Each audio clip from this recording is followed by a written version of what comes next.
मित्रों, महाकवि सुशीला के समग्र अवखंड से मैं कविताओं का पाठ कर रहा हूँ,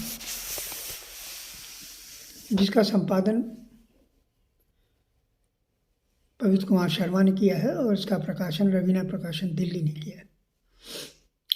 देखिए, ये कविता तत्कालीन समय की व्यवस्था पर दी गई है और मैंने राम से निवेदन किया है कि प्रभु इसकी संवेदना को बचाइए। इस कविता का शीर्षक है सरयू डूब मरेगी। सरयू डूब मरेगी। लोग केवल समय को बेवजह फैला रहे हैं, ठीक वैसा ही जैसा डामर को फैलाया जाता रहा है सड़कों पर। लोग केवल समय को बेवजह फैला रहे हैं, ठीक वैसा ही जैसा डामर को फैलाया जाता रहा सड़कों पर। गहरी संवेदना की आतुर उत्सुकता और नई सभी सुबह के एक क्षण को टूटने और तोड़ने से जोड़ दिया गया, जैसा कि देश में आए आक्रांता शिल्पियों का इतिहास अजगर मगरमच्छ बनकर लील चुके हैं।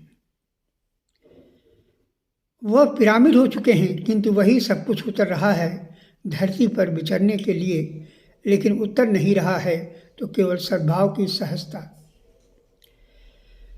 तेज रफ्तार से अविवेक दौड़ने लगा और एहसास हो रहा कि अमृत भारी स्वाध्याय और तप की पोतली खुलने पर विष भरी खून की नदी एकदम अलग एक नक्शा बनाती हुई मानव सभ्यता के अस्तित्व को मिटा रही है। इक्के दुक्के स्तब्ध और क्षुब्ध हैं, टूटने और तोड़ने की हिमशिखर नैतिकता से, और हम सबके पेट में अल्सर का घाव उभड़ गया है।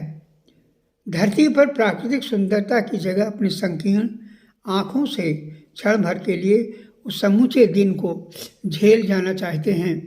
संगीनों की कतारों से बिना भयभीत हुए अनेकता में एकता बनाने वाली बूढ़ी ठंडी आँखों में धूल झोंकर अंग में खून के धब्बे भरक कर पूर्व इतिहास दोहरा रहे हैं, जैसा कि पहले दोहराया जाता रहा है।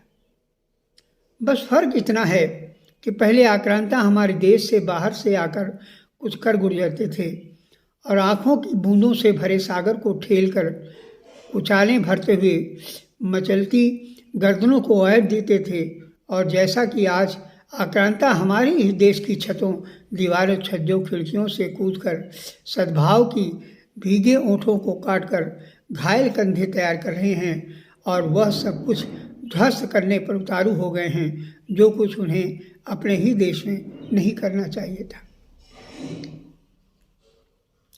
करोड़ों हाथों का सीधा और सच्चा संवाद बेस्वाद और बासी हो गया है, जिसे सदियों से इतिहास ने पांव से पांव मिलाकर चलना सिखाया और मन को मन से अलग थलग नहीं होने दिया गया।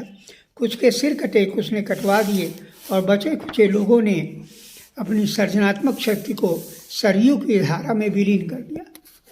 उस समय जो संवादहीन लोग थे, बड़े लाचार, बेकार, कमज़ोर और निर्मूल रहते हुए अधमरे बेदम थे, जिसे सब ने अस्वीकारा था। उन्हीं लोगों के साथ टूटना और तोड़ना अयोध्या के विवादित स्थल का रहा, जिसमें शंका दृष्टि निर्मूल अमरबेल की तरह संपूर्ण देश भर में छा गई और उसकी परछाई सारे विश्व मानव सभ्यता को अंगीकार प्रतिबद्धता पर काली बिल्ली के बड़े बड़े नाखूनों की तरह उगती जा रही है। कहीं कोई तकलीफ नहीं है किसी को, क्योंकि उम्र उम्र उम्र, सांस सांस सांस आगत की तरह दहक रहा है। पूर्वानुसार आक्रांताओं सा सब कुछ तो उसमें है जो एक विदेशी आक्रांता में गुनगुनाया करता था। अब अस्वीकार किसे किया जाए और स्वीकार किसे किया जाए। सभी ने ध्वस्त की गई इमारत की ईंट, मिट्टी, चूने, बालू, धूल को आकाश की ऊंचाई में उछाल दिया, जहां रुकेगी नहीं सभ्यता, बस बचने वाले अपना सिर बचाएं। अन्यथा सूरज के पानी को रक्त में बदलने में देर नहीं लगेगी। अन्यथा सरयू के पानी को रक्त में बदलने में देर नहीं लगेगी। और अंतिम है, चारों तरफ चुनावी नक्कारे बजाए जा रहे हैं, उनके घर की चहर दीवारियाँ सोहर गा रही हैं, बच्चों की जय बच्चों की जगह हठधर्मिता और विस्फोट पैदा हो रहे हैं। ऐसी स्थिति में हे राम, तुम्हारा और तुम्हारी अयोध्या का क्या होगा? ऐसी स्थिति में हे राम, तुम्हारा और तुम्हारी अयोध्या का क्या होगा? यदि तुम्हारी अनुपस्थिति का एहसास सरयू को हो गया तो वह डूब मरेगी, सरयू डूब मरेगी।